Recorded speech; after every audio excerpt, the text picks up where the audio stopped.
Hello and welcome to episode 208 of Tall Guy Talks Travel with Rick Doherty. Of course, I am your host, Rick Doherty.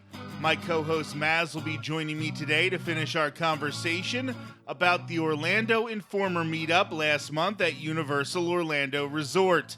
We're going to go long this week, so I will get right into it. Thanks for joining us, Maz. Thanks for having me. So last week, we talked about your Friday night experience back in December last month at the Orlando Informer Meetup at Universal Orlando Resort. You got the weekend pass for Friday and Saturday, the first weekend in December. I just purchased a ticket for Saturday. So last week we talked about your Friday night experience, and today we're going to talk about our experience on Saturday. The first thing, a lot of people might not know what this event is even when you say Orlando Informer, because I know before I lived here, I didn't know what it was. So could you maybe give people just a little bit of an intro into this event? Yeah, so Orlando Informer is a travel company, and a few weekends a year, they essentially rent out the two parks, Islands of Adventure and Universal Studios, and they sell a limited number of tickets to get into the parks and experience them on these weekends. So those are called like the Orlando Informer Meetups, and that is what we were here to do. During the meetup weekends, you get admission into the theme parks. It's a park-to-park ticket, so you can hop between the parks as much as you want. Food and non-alcoholic beverages are included, so it's unlimited. Whatever food stands, restaurants, all that is open. You can go get whatever you want from them, and it's all included in your ticket price. And the crowds are so much lower. The capacity, I think, is capped around 15% of the daily park admission, which is very low. And I don't think they reached that this weekend at all. I mean, well, we'll get into it. So that was a great explanation. And we started the day at Epcot because you had never done the International Festival of the Holidays before. And we wanted to stay until it was dark so we could do the Living with the Land, glimmering greenhouses, and do that at night, and then immediately head over to Universal to try to get to this event that started at 9 o'clock. Now, the first thing that happened is we got stuck in the Living with the Land greenhouses. It is beautiful when they do this holiday overlay, and one of the best things Disney does for the holiday season. But when you have no idea when you're going to be getting off this ride, and you know that you spent, listen, we're going to talk about how good of a deal the Orlando Informer Meetup is, but that doesn't mean it's cheap. Like, you spend a substantial amount on these tickets, and we are just sitting there. And I know at the one point, you turned to me and you were like, I think we flew a little too close to the sun here. And I was like, yeah, we are the Icarus of Living with the Land holiday overlays. So we did end up getting through it. We were on with our friend Jillian, and we did end up making it. We had a lot of fun with the people who were sitting behind us because they were great. You were in one of those situations where there's nothing to do but just sort of suck it up and have a good time. And eventually we did get to the Orlando Informer event, but by that point it was already almost 9 o'clock. They have a check-in area that has munchies available for free before the event officially starts. We missed that. We had to go to a special location and check in. That was fine. It wasn't that big of a deal. But we were basically like starting the event right when the event officially began. It was already definitely limited crowds, but they were still kind of getting some people out of the park, and we didn't have a lot of that transition that you had on Friday night. Yeah, it was definitely interesting walking in on Saturday and kind of walking into a much emptier park than I did on Friday. And pros and cons to however you choose to experience the meetup, but it was kind of cool. And it was kind of cool when you go to like the actual check-in area that we missed on Saturday. You enter the parks from a different spot. So we entered like right at the actual entrance of the park, which was kind of neat. And we needed some food. We had been hitting some of the booths at Epcot's International Festival of the Holidays, but that's so many cookies. And we were just like, let's get something in our bellies that's substantial, that's going to help us make it through this time. So we went to Richter's and we got the Beyond Burger, so the veggie burger with vegan cheese, all that stuff. The only issue was they did have the Beyond Burger available for the party, but they were not made yet. So we did actually have to wait for them to make our burgers. I would say maybe it took, they said it was going to take 2 minutes. I think it took more like 5. Yeah, it was probably about 5 minutes. Not bad. But then we were able to eat those. They were good. We did notice that with a lot of the burgers and stuff, I think one of the ways that they are resourceful is there's not a lot of toppings. Like, you got to ask for the toppings. It's just the slice of cheese, the burger, and the bun if you were not asking for anything special. Yeah, which we didn't realize until we had our burgers. And at that point, we were like, we're not going to wait. Let's just eat it. And they were very good. It was my first Beyond Burger, and I loved it. It was delicious. Yeah, Beyond and Impossible are different, but they both do a pretty good job of replicating like actual meat taste. And another thing about Richter's was this gave me a chance to try their milkshake because I'm not somebody who's going to buy a milkshake in a theme park, especially like in the middle of June. So they just had little cups with all 3 flavors of their milkshakes, and you could just pick up a cup. I got the vanilla one. That was amazing. I would say that is something that I would, even on a regular day at Universal, consider getting now. I was really impressed with their milkshakes. And then most of what we wanted to do was over at Islands of Adventure. Most of the things that we had on our list that we had to check off for this to be a success for us. So we just hopped right on the Hogwarts Express and headed over to Islands. What an amazing experience it is to get off the Hogwarts Express at night when it's dark, when they have Hogsmeade covered in the holiday decorations, and you're seeing it for the first time when it's really, really dark. Universal's a theme park that will close at like 7 o'clock at night. So seeing it this dark sometimes was a very special experience beyond the limited crowds and everything else. Yeah, it's remarkable seeing the attention that they put into their holiday decorations.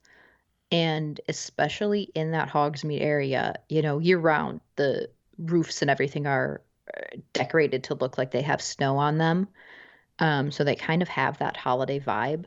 But then you walk in and you see that, like, fake snow on the roofs, but then the lights decorating everything, it's honestly breathtaking. Absolutely. And then we wanted to do one of the major things I wanted out of this experience was to sit all 3 butter beers next to each other, be able to make the cognitive leap that I was not paying money to J.K. Rowling, and get all 3 of the butter beers and compare them. This was one of the big things I wanted to do out of this event. And we did have to wait at 3 broomsticks for, I think we guessed it was maybe 10, 15 minutes. Yeah, probably. It wasn't bad. And this was set up in a really cool way. We talked about it in the last episode, but you could go and pick up, they already had the butter beers laid out for you. You just reached out, you grab your hot, you grab your frozen, you grab your regular, and then they also had some food. You actually made fun of me for getting a cup of fruit and like, what are you, being all healthy now? But I Yeah, what really the heck? was kind of a little worried that I was just going to be throwing down junk and churros and Cinnabons and all that kind of stuff. And I thought having a little fruit, and this fruit cup was big. On a regular theme park day, that fruit cup was probably $12. Definitely. It Yeah, it was was a at 12 least $15 eight. It fruit was at cup. least Yeah. eight. And then we Yeah, you're just saw making me look bad. right. Well, and then we saw the pie that you got the night before, which on a regular theme park day has to be at least $20. I mean, that pie was huge. And the fact that they just had them as individual sizes, there was no way I would have been able to sit there and eat that pie. And I'm a big dude. So then we went, sat outside, and we tried all three of the butter beers in a row. Now I want your rankings, Maz.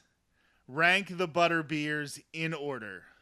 All right. So, tasting them all together, I feel like gives you a pretty impartial opinion of them as opposed to, having them months or even years apart. So, definitively, my final ranking goes hot butterbeer, frozen butterbeer, regular butterbeer. And I feel like the regular butterbeer amazingly doesn't have much of a taste. Like it has flavor, but compared to the other two, it's very washed out. And the frozen is very good, but at a certain point, it starts getting a little too sweet for me. And with the hot, you get all that flavor, and I don't know, something about that heat kicks in and it stops it from hitting that like too sweet ceiling for me. There is one caveat I would like to add, though. And I described how we got our hot butter beer, and you just picked it up. It was on a tray. I would say lukewarm butter beer, worse than frozen butter beer. Hot butter beer, better than frozen butter beer. So at this event, it made a little bit more sense to go to some of the smaller locations that had the hot butter beer to get it there instead of getting it at the busy location because it was sitting out for a little bit. And that's just one of the quirks of the event. Then we had to rush because we had like 2 minutes to make it to Hogwarts Castle for the holiday overlay projection show. We've seen these now at Magic Kingdom with Happily Ever After. I think when it comes to holiday projection shows, my favorite one is the Tree of Life Awakenings at Disney's Animal Kingdom. But then we had the one at Hogwarts on the castle, and this was awesome. And it was even better because when you talk about limited crowds, and while Hogsmeade was the most crowded place, it was not that crowded around the castle trying to watch this show. And if you would be doing this during regular theme park hours, you would be smushed in. There would be people, there'd be iPads up, and that's coming from somebody who does film everything, but I know not to put my iPad over my head. It would have been a much different experience, and it was almost like a gladiator thing. Like when it was done, I just wanted to be like, are you not entertained? Like it was so good.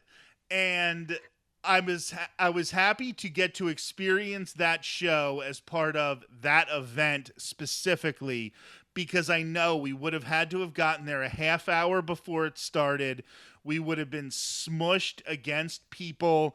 If one of us had to use the bathroom, it would have been a thing about fighting back to get there. And it was just nice to just walk up a minute before it started, have plenty of space around us. Awesome. Yeah, it like you really cannot overstate just how incredible that is for us to walk up to, the premier nighttime entertainment show in this park 1, 2 minutes before it starts, have enough elbow room where we're not standing up against someone. And there were like maybe 30 people in that whole area, maybe. Yeah, we're not talking elbow room.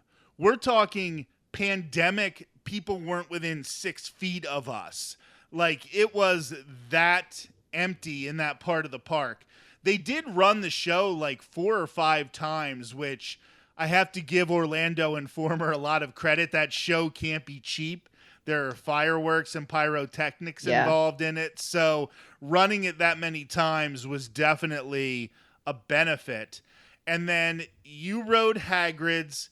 This is the one thing that had any type of wait that night.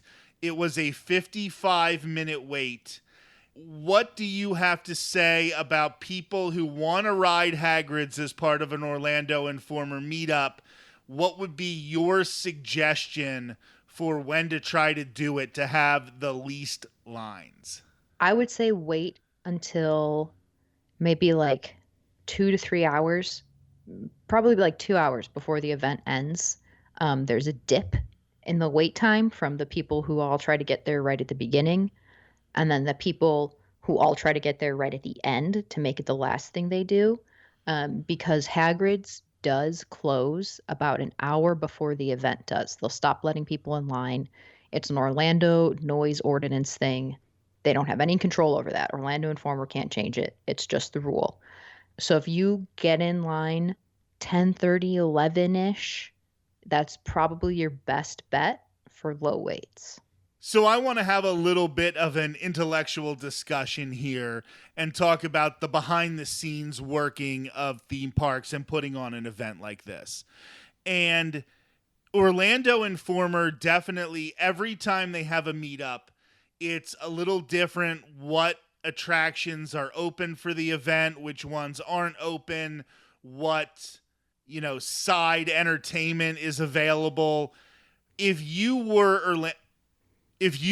Orlando Informer, or even just as a guest to one of these meetups, how important to you is Hagrid's being open and available? Because I have to imagine that somebody who buys a ticket that's a little more expensive and they do have to wait 55 minutes in line might start to get like a little peeved. And is this something that Orlando Informer is looking at it like, well, we're doing this amazing thing by keeping this amazing ride open for our event, but then people might complain about how long they have to wait? And do you think this is a thing that is a necessity for a meetup, or do you think it's something that if they didn't have it, you would still find that the meetup was 100% worth it? So, oof, that's a complicated question. And I have like a three-pronged answer, I feel like. I think that even if Hagrid's wasn't open, I would still find the event worth it. But that's more from me speaking on as like a theme park fan, knowing rides can be unpredictable.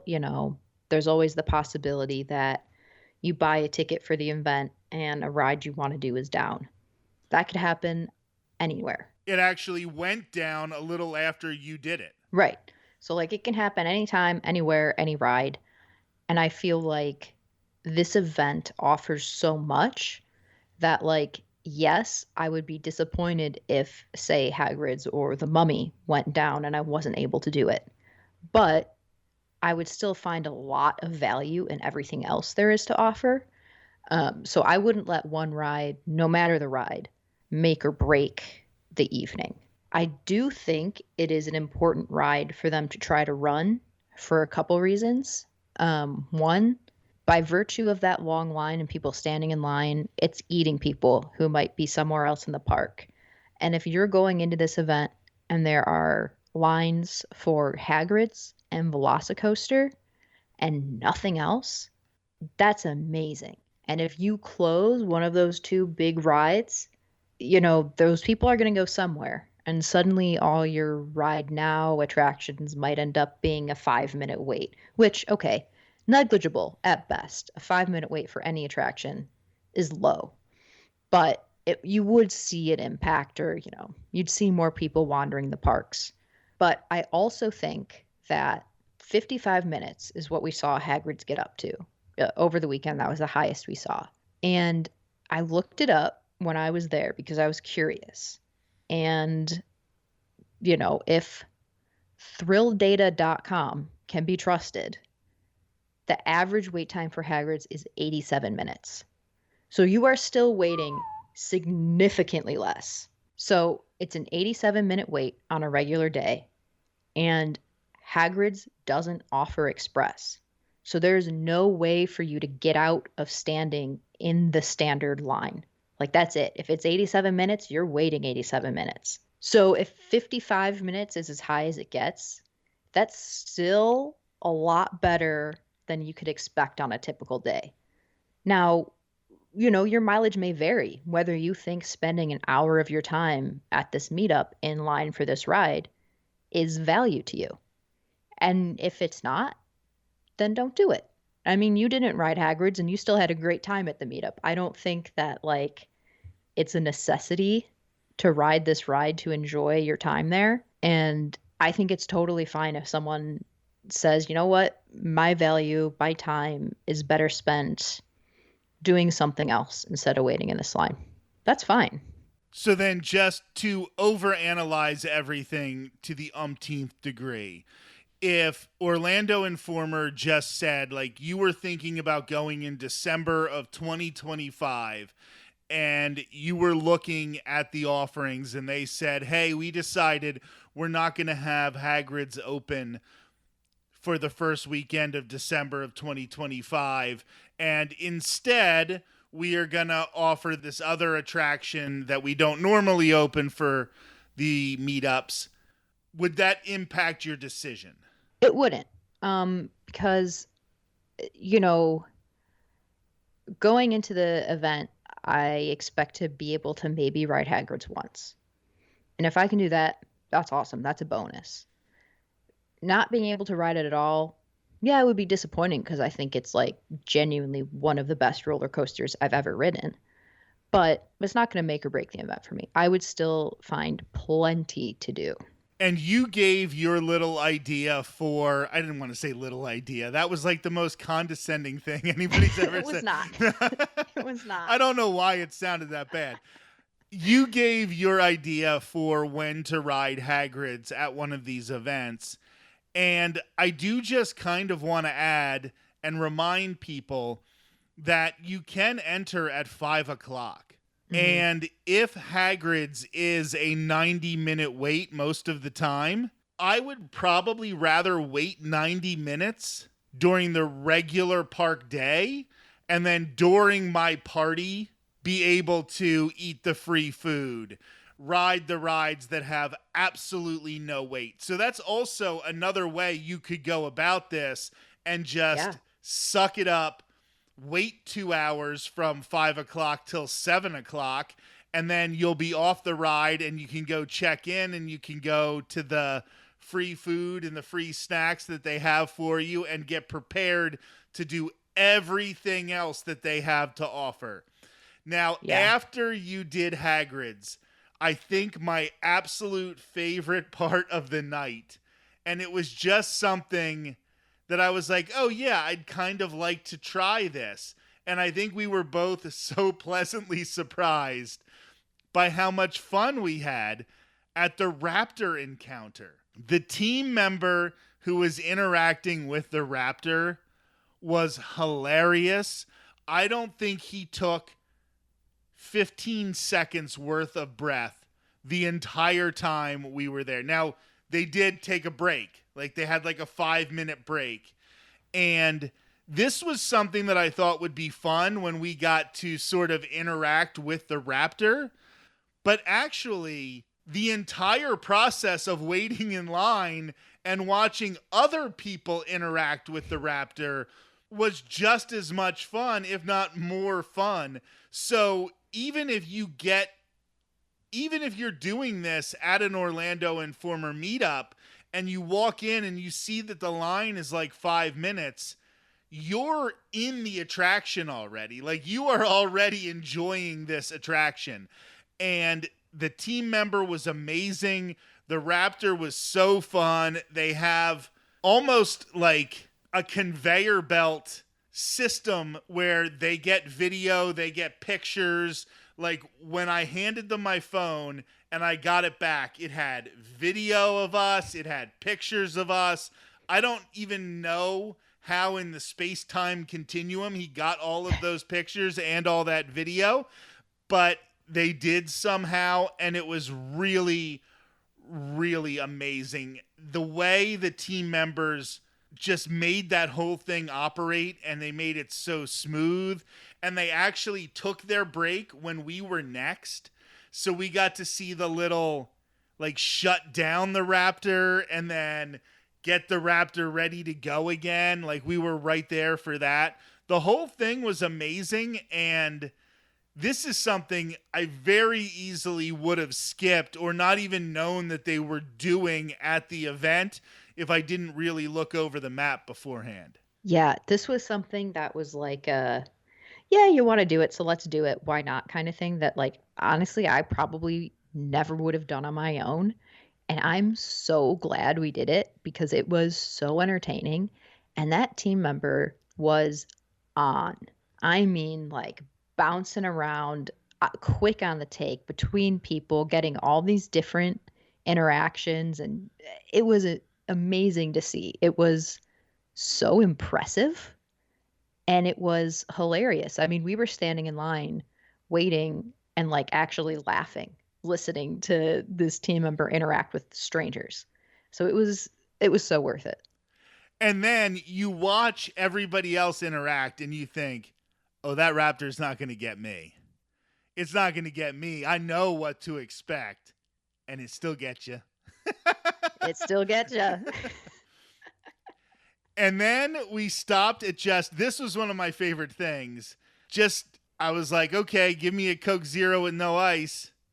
And I drank it until the next place where I threw it away and got another Coke Zero with no ice as we were continuing to walk towards Spider-Man. And I also got, oh boy, what was that? It was like guava and cheese. So it was a Yeah. pastry, but it had some cheese on it. It was pretty good, but one of the things as you're just picking up food and going through this event is you're very, very wasteful. So you take a couple bites and you're like, okay, I need to save that stomach space because we still have more that we have to eat. We did Spider-Man. Can't speak enough about how great that ride is. It was funny because they were riding the vehicles sometimes without anybody in them, and the water effect created like a nice pool of water that we sat in when we got ready to ride that. So some wet shorts were definitely what was required on a very, very cold weekend. And then we headed over to Seuss Landing. And this was so fun because Seuss Landing gets decked out to the nines for the holidays. And seeing those decorations at night is just a next level experience. It was absolutely amazing. And I know we've talked a lot about how cool the holiday decorations were, but Seuss Landing is already such a whimsical place. And, you know, it's designed with that in mind. So then you add these holiday lights to it in the same theme of like capturing that whimsy and that fun. And oh my gosh, it looked so cool. I honestly, I felt like I was walking around with my head on a swivel. I mean, you saw me where I kept like just like looking side to side because it was just so cool. And by this point, it was maybe 12, something like that. It was maybe even a little after 12. So even the kids who did do the event, and we were wondering a lot about having little kids do this event, not judging people for it, but just wondering how worth it is for a kid. And that's something we'll have to discuss on a future episode sometime because we'll have to talk to somebody who has kids and brings them to these events. But Seuss Landing at that point was basically empty except for the food place where we wanted to get the pizza tots. These are the famous pizza tots, but they also have a vegan pizza tot. So you got the regular pizza tots, I got the vegan ones. So why don't you give a little description of what you had and how you liked them? Yeah, so I was a little hesitant because I feel like we hear so much about how good the pizza tots are, and knowing what we know about how these stands are operating during the meetups where they're kind of just trying to get as much out as they possibly can because like you said, people are coming up to get something, to have a couple bites of it, to move on to the very next thing. But I was very impressed. They lived up to the hype. They were warm and comforting and delicious, and it was chilly out, so the warmth of the pizza tots was very welcome at that point in the evening. I was really happy with them. And gotta say, few better feelings than looking up at the menu board and seeing that it's this like $12 item and you're walking away from there without even paying for it. Oh, that feels great. Yeah, it was kind of tempting for me when I had to order it and they had to make it special for me because I had the vegan one and they didn't have them ready. I almost wanted to go, well, how about 3 of them? That's $36 worth of vegan pizza tots. But they were very, very good. And yes, you are spoiled because during the day they are $12.49, I think it was, but definitely worth it. And I now know why they have the hype. And kudos to Orlando Informer for making sure that even if they're not already made, that they do have the option to get the vegan version at the Orlando Informer event. Just really, really top shelf. Then we rode the Seuss train, which at this point in the night was one of the coolest experiences I've had at Universal, because that Seuss train, there are some times when you feel like you're almost just in the air because of how slim the track is compared to the vehicle you're riding. And getting all those views, seeing the lights, seeing the projections on Hogwarts Castle, and then hearing the little kitschy little Dr. Seuss voiceover. The whole thing was just really cool. And I don't care that I was a 44-year-old man riding the Seuss train. It was something I wanted to make sure I experienced, and I got to experience it. So that was really great. Yeah, I'm so glad we did that because, like you said, being on that little tiny rail and you're on this little vehicle, listening to it, I don't know, it was a weird form of nostalgia that like wasn't actually nostalgia, but I knew in the moment that I was going to be nostalgic for that moment. And like I've thought back about that and been like, man, that was just such a cool thing. I mean, the Seuss train is Islands of Adventure's people mover, right? It gets you those great views of the park. But when you talk about the nostalgia, it has that nostalgia of Dr. Seuss, even though I believe Islands of Adventure opened in 1998. 1999, I think. So I was 18 or 19 years old when this theme park opened. But you have the nostalgia from Dr. Seuss that translates into a land that was created way after you had any interest in Dr. Seuss. And it does. It gives you a nostalgia that it almost doesn't earn. Like, it almost steals nostalgia for you. And then we headed over to Universal Studios Florida. We just hit islands so hard that we now only had like an hour left. I wanted to do E.T. because that's like my comfort ride at Universal. So we went over. We got to see that new DreamWorks land, even though we weren't able to ride anything. They had that cut off by that point of the night. But we got to take some pictures. And then we rode E.T. with one of the loudest families in the world, but that's beyond the point. And then, like, we were almost up against the clock at this point. That's how much you can do. You're getting lost in all of these different experiences. And then the next thing you know, what do we have to do before the end of the night? So I rushed back to see if Finnegan still had food available. They did not anymore. You headed right towards Diagon Alley. And when I met back up with you in Diagon Alley, Were there 5 people there? Tops, like probably including us. It was wild. I couldn't believe how few people were there. And we just walked up, we got more butterbeer, and they were just ready to hand it to us. We were coming up on 1:30, but they were still giving out the butterbeer. I had stopped at a cart on the way there and got like a little donut thing that was probably a waste of calories, but it was fine, but I could have allocated those calories better. Anyway, we got the butter beers, and then we just waited and thought, are they going to do one last fire breathing dragon at 1:30? And when you talk about instant nostalgia, when you talk about a moment that you're like, I'm going to remember this moment in 5, 10, 15 years, at 1:30 in the morning, when there were 3 other people in this theme park land that normally is elbow to elbow, and that dragon breathed fire, man, that was the pinnacle.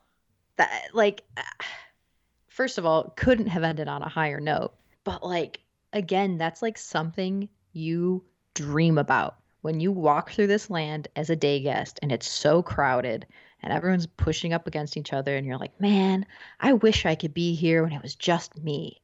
And, like, that's what this was.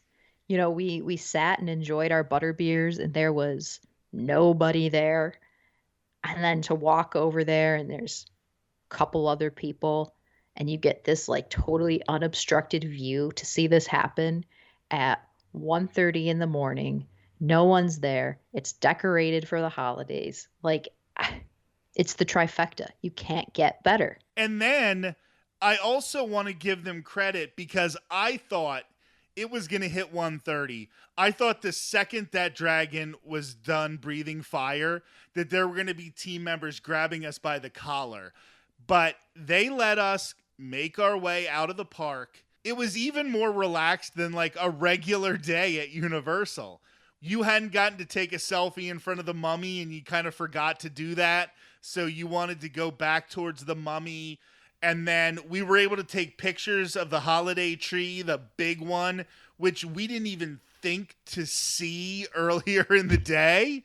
And we were able to get those pictures and enjoy that experience. There were like 2 other people trying to find Earl at 1:35 in the morning. And we just were able to leisurely walk out of the park and nobody was hassling us. Nobody was bothering us. We stopped. We took pictures of the Universal globe spinning. We were not rushed at all. I don't think I got into my car until like 2:10. So that just goes to show how they were not rushing you. And I couldn't believe that. I thought that the second that event ended, they were going to be like with cattle prods, like making sure that we were out of there. But no, it was a really just perfect way to end the day.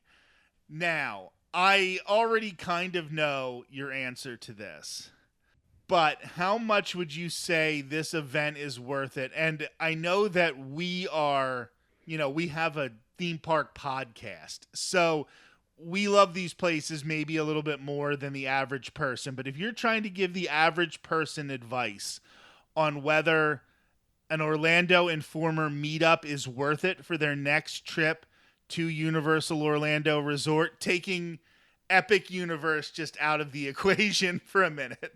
Yeah. What would you say when it comes to that discussion? I'd say it's more than worth it. I think it's at least something you should consider. Do the math, figure out what you want to do. But I personally feel so spoiled after going to this event. Like, it's going to be hard to go back into a regular park day after this.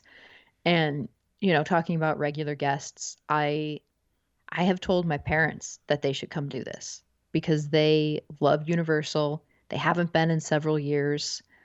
There's so much they haven't seen that, has been new.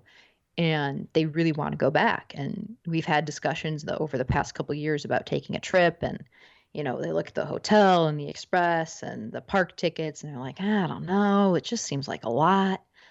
And this is something that I had full confidence telling them, you need to do this. You will love it. You will find it so worth it. And you'll get to do everything you want to do. That's the thing.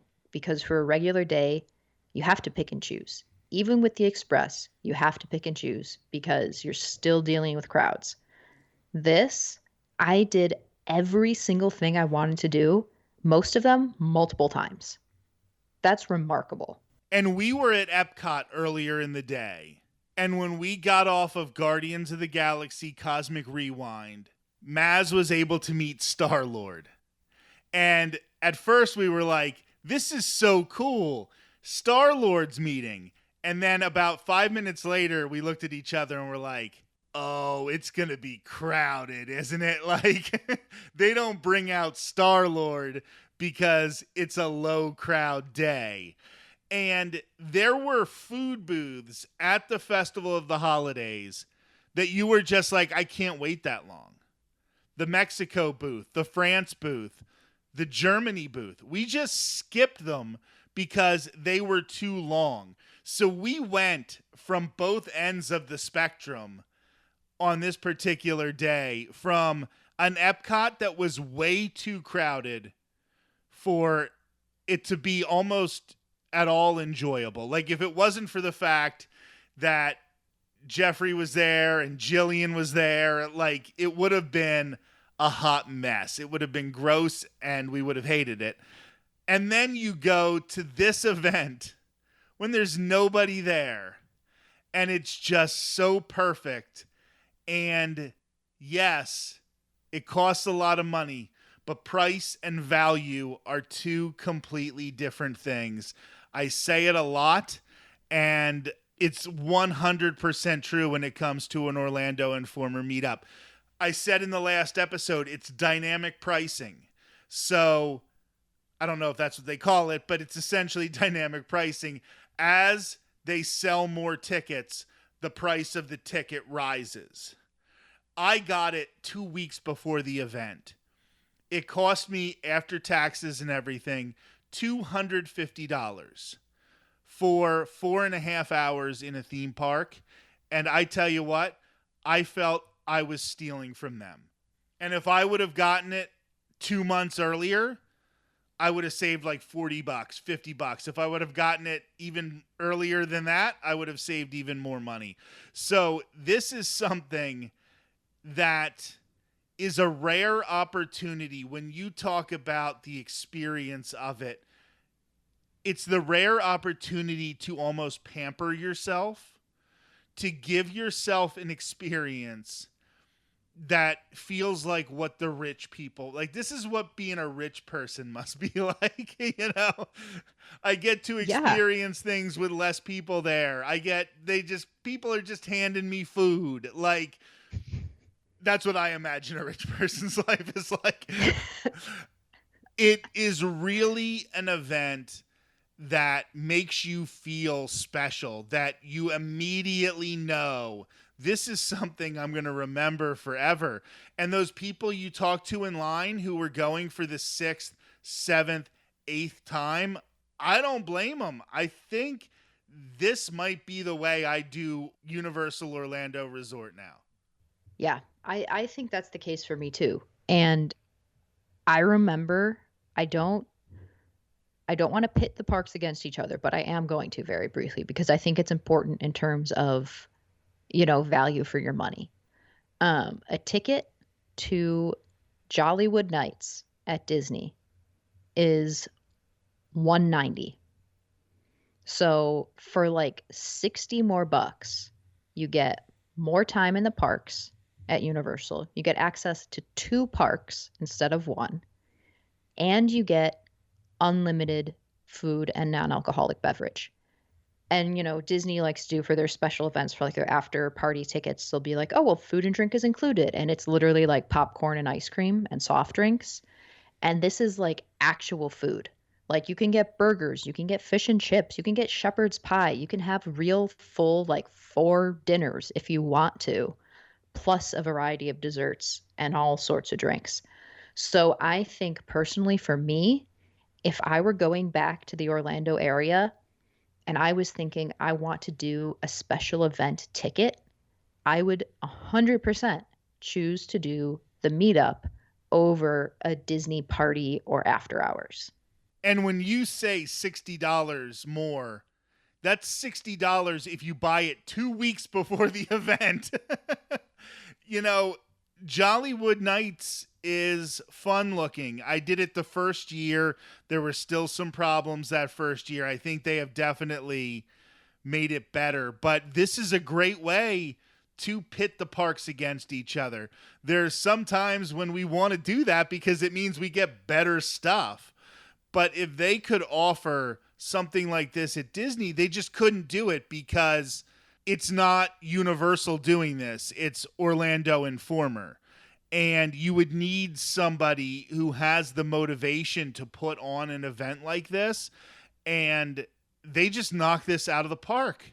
It's incredible how they are able to make everybody feel that they're able to just do it. Like, one of the things that we mentioned is when you walk past those little kiosks that are selling churros and sodas, they're keeping track of how much money is being generated or how much product is being generated from there. So you're seeing just this little kiosk gave out $3,000 worth of churros, And for them to do an event like this, Disney would just never. Like, you just can't even say Disney should learn from this because it's not something that would be in their vocabulary to even try. Yeah, it's something that is just totally incompatible from Universal to Disney. You just cannot replicate the experience at Disney. And I feel like, yes, it's expensive, but it feels like it's your own personal, like self-guided VIP tour. Like, I feel like I'm getting the benefits of being on a VIP tour without any restrictions and still lower crowds. Because even if you're in a VIP tour on a regular day, you're still dealing with walking through crowds of all these people. And instead, I have pictures from this event and there's nobody in them. I have videos of me and you walking down the street where I was taking videos of things and like we're the only people on the whole street. It is surreal, and I know we just keep like gushing over it, but it's that amazing to look back on and be like, I can't believe we did that.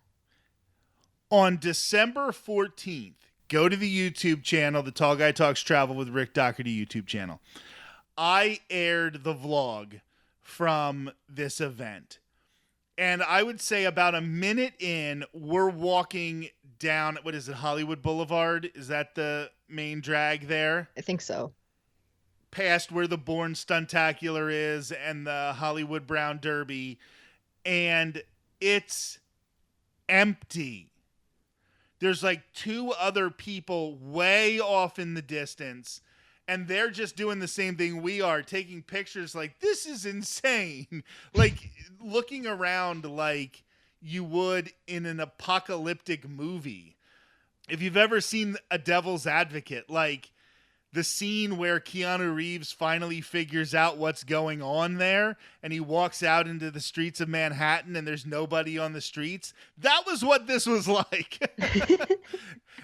And to get that experience is, I want to say once in a lifetime, but it's starting to sound like it's going to be once a year for Maz. And Yeah. I might have to join her. Yep. I 100% went into this thinking like it's going to be a fun thing to do one time and like get the experience and then like, that'll be it. Because I typically don't feel the urge to go to Universal as much as I do Disney. And this completely flipped it on its head. And I walked out of there and now I'm like on the website. And I'm like, oh, when's the next meetup?